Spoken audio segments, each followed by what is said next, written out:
Your true wealth is your time and freedom. Money is just a tool for trading your time. It's a container to store your economic energy until you're ready to deploy it. But the whole world has been turned away from real money and has been fooled into using currency.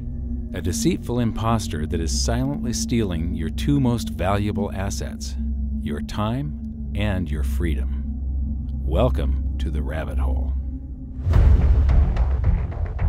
We are entering a period of financial crisis that is the greatest the world has ever known.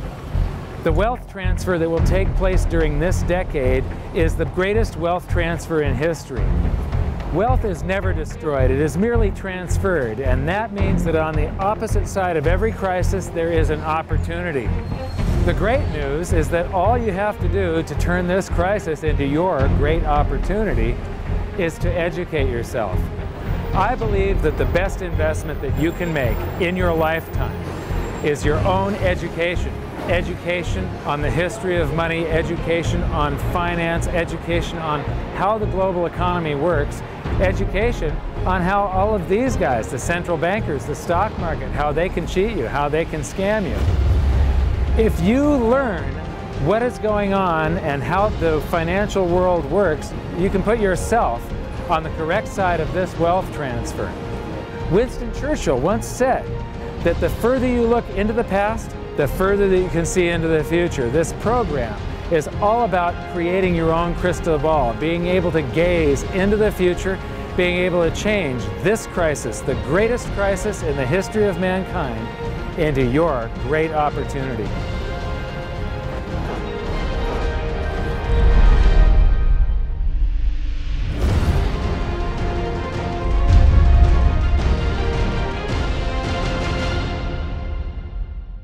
The hidden secrets of money, some of them are hidden in plain sight. They're like right in front of you. The way the monetary system works is something that isn't actually hidden away from all of us. It's out in the open, but it's complex and people just they can't see how it works. It's hard for them to imagine that we're living in such a hoax. Others are meant to be secret, but the truth is slowly coming out, like the Federal Reserve being a private corporation and not really part of the U.S. government. But when I started studying this, what I found was that there was no place that I could point people to where they could get it all in one spot. And so I basically decided to write my book about it and consolidate monetary history, economics, the markets, fundamentals of gold and silver. There's a lot of smoke and mirrors in economics, and I've sort of made it my job to lift the fog for people.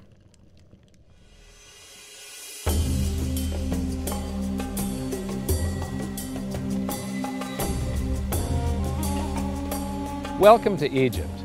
This is where it all began. Roughly 5,000 years ago, the Egyptians started using gold and silver as their predominant form of currency. But it was not yet money. The pieces of gold and silver that they were using were odd sizes and weights, odd purities, so it still was not interchangeable, where each unit is the same as the next. This meant that nothing really had a price yet. You couldn't put a price of so many coins on something because they didn't have coins yet. Trade was still difficult. It was still a guessing game when it came to the exchange of values. One of the reasons that we are in the financial mess that we are today globally is that people do not understand the difference between currency and money.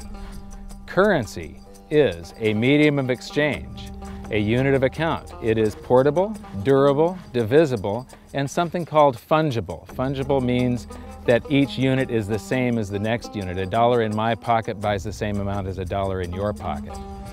Money is all of those things plus a store of value over a long period of time.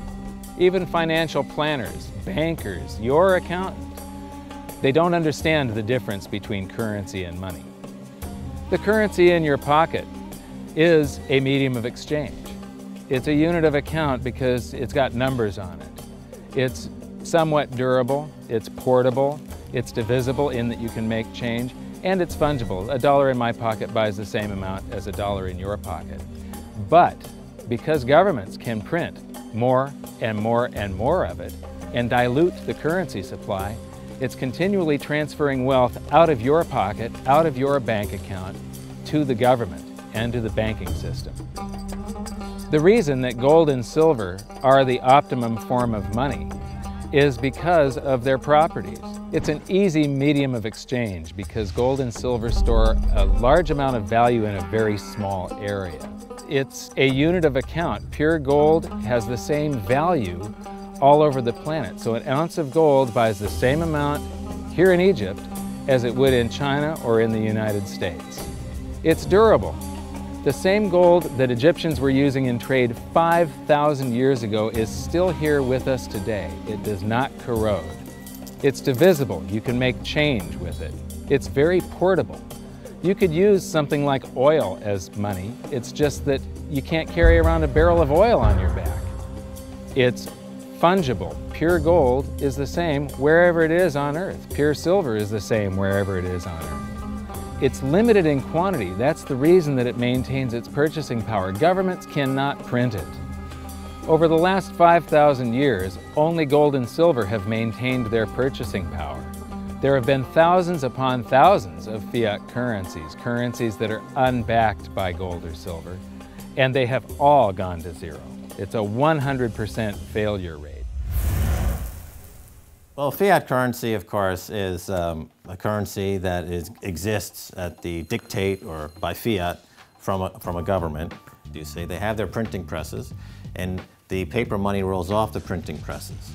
And then they give it the fiat designation, which makes the currency official. It's just worthless paper. But when Ben Bernanke gives it the special sign, and they have the cult meeting at the Federal Open Market Committee meetings, it suddenly becomes currency. If you look at what's really going on, it's a con game. And so there's confidence. Well, the Federal Reserve is very forthright about what they're doing. If you read their websites, they'll tell you it's a confidence game. They tell you that there's no intrinsic value in their money. They'll tell you that they print it backed by absolutely nothing. They actually display all these facts. But if you tell somebody in the public that this stuff is created out of thin air, there's no backing whatsoever, it's absolutely worthless, it's about as valuable as monopoly money, they'll look at you like you're nuts. Is there an example throughout history of a fiat currency, a piece of paper that's unbacked by anything, surviving? Short answer, no. Long answer, no. And here's why. When Addison Wiggin took over at the Daily Record, when they got cranked up, Bill Warner asked him to catalog all of the fiat currencies throughout history and what happened to each of them. Addison dutifully went to work. Within a short period of time, he had gone through the alphabet. All the fiat currencies that started with the letter A were done. They all went to zero. He was halfway through the letter B, and all the fiat currencies that started with the letter B, and there were 600 of them in just the first letter and a half of the alphabet, and every single one of them went to zero. Every one. 600 fiat currencies that start with the letter A, and half of the ones that start with the letter B are 600 of these things. Not one ever came close. Do you think this one, the United States dollar, is going to be the first one after all that? I don't think so. No. No currency, fiat currency has ever survived. None. The thing about money is there actually is a fairly well accepted definition of what money is. The question is, as you apply that definition to particular things that people claim to be money, do they fit the definition? We'll just take the paper dollar, for example. How well does it perform those functions? Well, store of value. The dollar has lost 95% of its purchasing power since the creation of the Federal Reserve in 1913. So not very good as a store of value. One of the things I do is just a way to get the audience's attention is I have a slide, and there are three pictures on the slide. One is a pile of monopoly money. The other one is a pile of Federal Reserve notes, what Americans would call paper money. The other one is a solid gold American Eagle 1 ounce coin. And the title of the slide is, which of these is not like the other? And if you know the show Sesame Street, or you have children who watch it. It's one of the favorite vignettes in Sesame Street. And what it really is a kind of IQ test for 5-year-olds. They're supposed to look at the 3 things and look at characteristics and find the one that's not like the other. Well, I've shown this slide to groups of Ivy League university professors, and I've also shown it to children, kind of 5 years old, my nieces and nephews and so forth. And when the professors look at it, they say, well, clearly the dollars are not like the others, because gold has no role as money, and monopoly money is junk, and the American dollar is a store of value, so that's not like the other. But the children look at it and they say, well, the gold coin is not like the other, because the other two are just piles of paper, and the gold coin is clearly something different. So my question to the audience is, who's smarter, a 5-year-old or an Ivy League professor? Before World War I, each note that a treasury issued would say that there have been deposited with the United States Treasury $20 in gold coin payable to the bearer upon demand. The money was in the vault. The currency was a note they gave you that was a claim check, only a claim check on the money, the same as if you go to the dry cleaners and you give them your shirt and they give you a claim check for your shirt. The value is that shirt at the dry cleaners, not the piece of paper that says that you own that shirt. So our currency that circulated was the paper US dollars, and they were claim checks on money. The next hidden secret is the difference between currency and money. Money must be a store of value and maintain its purchasing power over long periods of time.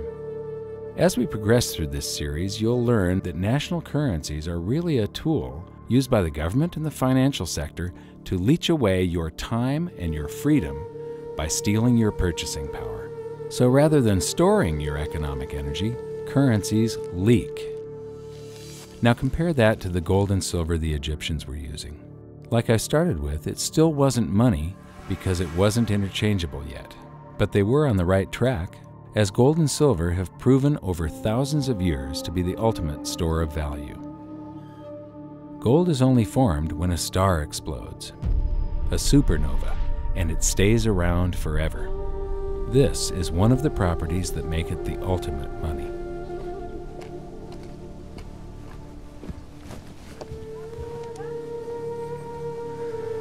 People are amazed that after 5,000 years, the pyramids are still here. But what I'm more amazed at is that the currency that the people that built this were using, that currency, that gold and silver that they were using in trade on a daily basis, is still around today. It may have been melted down and re-refined, and it's in a coin or a bar or in some piece of jewelry, but it's still with us today, and it still purchases something. Yes, it is the ultimate money because there is nothing else even in the same league. It's divisible, it's permanent, it's a store of value, it's a unit of account. It's got everything you want out of money, but it doesn't go away, and it can't be increased. That is what makes gold the most beautiful money of all. What more could you ask out of a money? It keeps governments under control. You can maintain a solvent system. Governments don't like gold at present because they're getting away with the fiat currencies, and they'll do everything they can to discredit it as an asset class. I mean, my goodness, gold has outperformed the Dow Jones Industrial Average in each of the last 7 years, yet it's not considered a legitimate asset class. Why? Again, it's the fear that maybe gold will be imposed on the system, that it will constrain government ability to spend beyond its means. They can't print it. They can't print it, no. The proper definition of inflation, I use Milton Friedman's definition. Inflation is an expansion of the currency supply. Deflation is a contraction of the currency supply. If you expand the currency supply, eventually prices will rise. And if you contract the currency supply, eventually prices will fall. This is a pool, but it's not a pool of water. This is the currency pool. And these are prices. And if you expand the currency supply, prices like a sponge in water have to rise to suck up the excess currency. Governments never stop printing more currency and adding currency to circulation. Therefore, Prices keep on going up not because the stuff that you're trying to buy is changing. The real estate doesn't change. What has changed is the currency purchases less and less. It's the currency going down, not prices going up. The truth is, what we have that makes our world work right now is a big story. None of it's real. It's all just promises. And if you think about it, that's how currency began to work in the beginning. You know, before we had currency, we had barter. I'll give you 3 coconuts and you give me 4 fish, because that's kind of a fair exchange on coconuts to fish. But that got complicated, so we had to invent this thing called money to be a divisible, portable medium of exchange. And the challenge is that we lost that a long time ago, when we lost having things of value be our currency. And now we have this thing called numbers and accounts. But trust me, it is not real. It's a big made-up story. One of the biggest make-believe stories ever is called quantitative easing, which sounds complex, but it's really just a smoke and mirrors term for currency creation. QE started with the banking bailouts back in 2009. This currency was created out of thin air and then given to the banks, who paid themselves record bonuses in reward for crashing the world economy. This is a global phenomenon, but all you have to remember for now is that whether it's QE bailouts or stimulus programs, these are all just voodoo, hocus-pocus terms for increased currency creation. I believe gold and silver will reassert themselves as money. And when they do, there just isn't enough, and their purchasing power is going to go up many, many, many times. Egypt is an amazing place. There's a franticness about it, and utter chaos, especially like the traffic. But when it comes to like all of the merchants that are trying to get every last dime out of you, you get fleeced to the point where you come back with an empty wallet. But you know what? They're amateurs compared to Wall Street.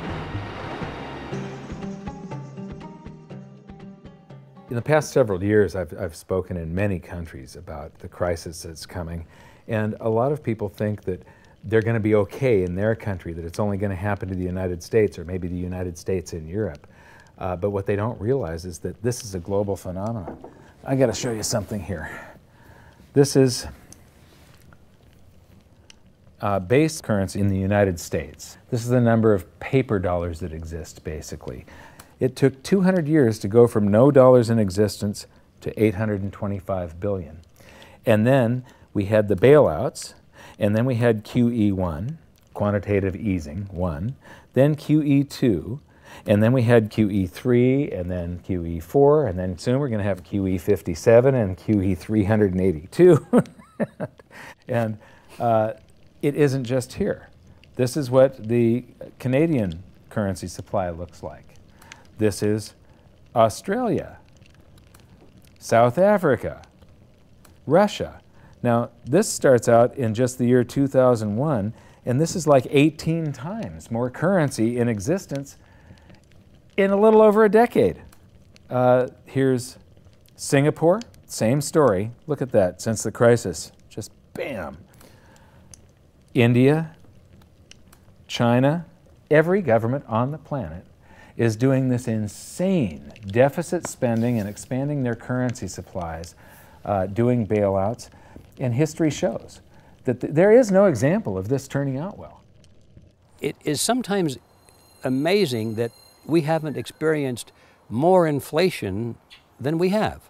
If they keep expanding the money supply so vastly, why aren't our prices growing faster than they really are? And the answer is that a good chunk of the money that the Fed created has been shipped overseas. I remember early in my research, I heard this expression that the Americans have exported their inflation. I thought, what is that? How can you export your inflation? Put it in a box and send it out? What do you do? Well, now I understand. You export your inflation by simply sending all these dollars that you created to these other countries, and then they send you their refrigerators and their cars and whatever, their TV sets. So you get hardware, and they get little pieces of paper. It's a great deal for the American people for a while. For a while. Sooner or later, all of those pigeons come home to roost. When the time comes, as it looks like it's now coming, When the rest of the world is saying, we don't want to play this game anymore. Uncle Sam's dollars are just becoming worthless. There are too many of them. We've got to find something else other than American dollars. Then those dollars start to come back to America. People say, we don't want them anymore. What do we do with them? Once this revs up and we've got this little trickle of money coming back that we previously exported, once it becomes a flood and it starts to rush back, now we are getting our former exported inflation brought back to us, and then we'll see the quantity of money inside the United States grow much more rapidly even than the Federal Reserve can create it, because we're getting a previous money back. And that's when we will really see the tanking of the US dollar in terms of what it will buy. During the second round of quantitative easing, global food prices went up 60%. And this created a humanitarian disaster for the 2 billion people on Earth who live on less than $2 a day. These people were hungry to start with, they became hungrier, and some of them started overthrowing their governments in North Africa and around the Middle East. So quantitative easing was the spark that ignited the Arab Spring. So that's it. When you create money, you get some sort of inflation. It just depends on where the inflation goes. It's all going down, down, down. Peasants are reeling from a game of coins and crowns. Given the premise that you have a permanent underclass or poor class, and how does inflation affect them disproportionately, it affects them basically in the percentage of their income that goes to food. And we see this as a ratio, and we know that there are some danger points. For example, in Egypt recently, once that ratio got to 40% of income going to food and the price of food rising due to inflation, when it got to 40%, that's historically a point where people actually stage a revolution. That's exactly what we saw. The French Revolution, similarly, was all around the price of food getting to a certain critical point where people simply, the risk-reward for revolution was favorable toward revolution. When they print it up, then it all goes down. Well, exactly right, because when you have a runaway inflation, it's punishing the very people who are most productive in society. In other words, the people that produce more than they consume and save the difference. The problem is that those productive people, the savers, save in their national currency. And unfortunately, the national currency is just a fiat piece of paper at this point. So when it's destroyed through runaway inflation, that $100,000 that you were hoping to retire on doesn't exist. And the things that you were going to buy with it and provide for others don't exist either. Now what are you going to do? So that all seems pretty scary. However, this is going to happen, and you can only play the hand that you're dealt. But the great news is that gold and silver always end up doing an accounting of the expansion of the currency supplies. Basically, the will of the public and the free markets. When governments do this kind of stuff to their currency supply, they debase it. Eventually it comes back in inflation. People sense the loss of their purchasing power. They rush back to gold and silver, and they bid the value of the gold and silver up in the country until it meets or exceeds the value of all the currency in circulation. This is a process that's been going on over and over again throughout history, except this time it's happening on a global scale. It has never before happened in all countries at once. And that means that this is the greatest wealth transfer in history. Therefore, it's the greatest opportunity in history, and it's not going to happen again in your lifetime. So now we've learned that your true wealth is your time and your freedom. Money is a trading tool that stores the economic energy that is your time and freedom, whereas currencies leak them away. Gold and silver are the ultimate money simply because of their properties. Fiat currencies are based solely on confidence and always return to their intrinsic value of zero. Governments don't like gold because it imposes restraint. Rising prices are a symptom of an expanding currency supply, and gold and silver always account for an expanding currency supply. So that's it for this episode. Join me next time as we begin to investigate how monetary history just repeats and repeats, and how gold and silver always win the battle between currency and money. Until then, my challenge to you is to stop calling currency money. It's a crucial first step towards setting your mind free of all this economic voodoo and changing your context. You can learn more by watching the bonus features on our website, and if you have any questions, you can post them there, and we'll answer some of your questions in future bonus features. So good luck, thanks for watching, and we'll see you next time.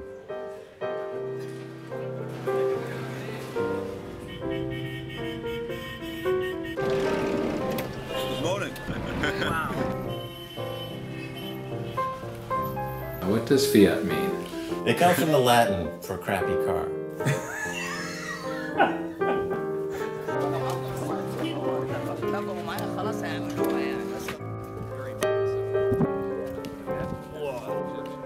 In the desert in a suit. My camel died. You're not too sure about that, are you? Huh?